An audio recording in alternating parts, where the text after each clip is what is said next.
Եղել են ժամանակներ, երբ մայլները կենցաղի անբաժան մաս են եղել։ Մարդիկ համոզված են եղել, որ դրանք հաջողություն կամ անհաջողություն են բերում, պաշտպանում են կամ զրկում պաշտպանությունից։ Հանրության ընկալումներում համայլները հաճախ նույնացվել են թուղթուգրի հետ, ինչն այդքան էլ այդպես չէ։ Ունենք պահպանված հնագույն շերտը, որը գալիս է դեռևս նախաքրիստոնեական շրջանից, օրինակ այսպես նշեմ աղոթներ, ասում է այս աղոթքը գրի սև հավի ածած ձվի վրա, պահի մի քանի անգամ կարդա եւ մի բան կլինի կամ արյունը հանի գրի թղթի վրա արյունով այս բառերը գուտուր կարողանաս գիշերը հանգիստ քնել, այսինքն մի բան, որը հակասում էր քրիստոնեական իրականությանը եւ եկեղեցին մաքրել է ներմուծելով Գրիգոր Նարեկից հատվածներ, Ներսե Շնորհալու հավատով Խոստովանիմը, 4 ավետարաններից հատվածներ, որոնք հիմնականում կապված են բժշկության հետ եւ այս առումով փոխել է իրականությունը եւ ներկայումս դուք մեր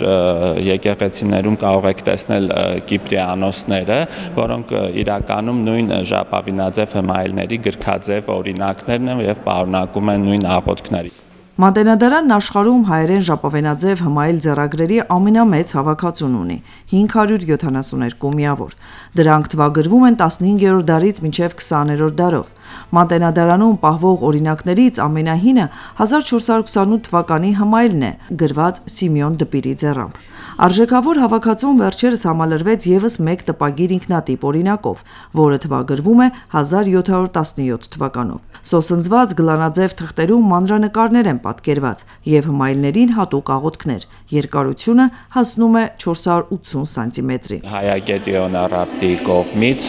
Մատենադարանը նվեր ստացավ մի ժապավինաձև հայերեն հմայիլ տպագիր, որը տպագրվել էր 1717 թվականին Կոստանդնուպոլսում, Աստվածատուր Կոստանդնուպոլսեցու տպարանում եւ վերջինս կազմում է մեզ հասած հայերեն հնատիպ 18 տպագրություններից մեկը 1659-ից 1731 թվականներին 4 տպարաններից լույս է տեսել 18 ժապավինաձև հմայիլներ, որոնք իրենցից ներկայացնում են աղոթքների ժողովածու։ Հմայելների վրա հաճախ սև թանաքով ջնջված հատվածներ կամ վնասված մասեր են հանդիպում։ Դավիթ Ղազարյանն ասում է, որ երբ հմայելը վաճառվել է, դրա նոր տերը թանաքով ջնջել կամ թուղթ է փակցրել այն հատվածի վրա, որտեղ երևում է նախորդ տիրոջ անունը։ Լինում է, որ մի հմայելի վրա մի մոտ 1 տասնյակի հասնող անունների շարք կա։ Նախկինի բանը ոնց ուսուցությունը որ ըստ իրանց հանեն, որ արդեն օգուտ տա հենց իրենց։ Ձեռագրատան ղեկավարի խոսքով ամեն նոր ձեռագիր նոր հույզեր է առաջացնում։ Հետաքրքիր նմուշներից առանձնացնում է Ալբերտի ավետարանը, որը 15-րդ դարում է գրվել։ Այս եզակի նմուշը ձեռք է բերվել աճուրդով։ Այդ ավետարանը Մատենադարան բերվեց հենց աճուրդի վաճառողի կողմից եւ երբ որ նա մտավ ձեռագրապահոց ավետարանը ձեռքին, մեր աշխատակիցները, ձեռագրատան ֆոնդապահները, այսպես աղջիկները հուզվելով մոտեցան ավետարանին եւ համբուրեցին ավետարանը, շատ հուզիչ տեսարան էր իրականում եւ դա ցույց է տալիս թե ինչ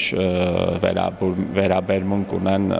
Մատենադարանի աշխատակիցները ձեռագրերի հանդեպ եւ այդ աճուրդի աշխատակիցը զարմացած նայեց եւ չզսպեց իր տպավորությունները, ասաց, որ երկար ժամանակ է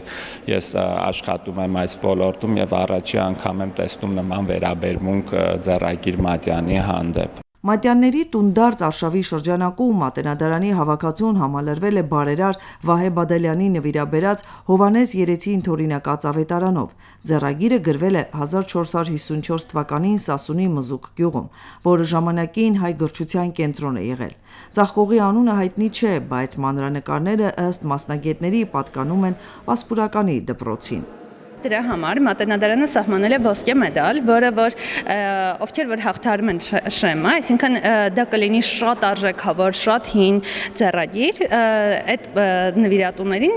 տրվում է Մեսրոպ Մաշտոցի Մատենադարանի ոսկե մեդալ, դեռևս 2 հոգի է այդ մեդալին արժանացել, մեկը Վահե Բադալյանն է, որը մեծ նվիրատվություն է արել, եւ երկրորդը Բակալյան ընտանիքն է Լիբանանից, որոնք որ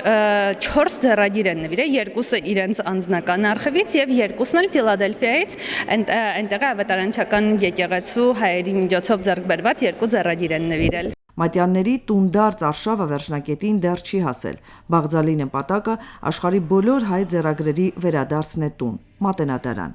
Արմինե Գևորգյան, Էդվարդ Ասատրյան, Ռադիոլուր։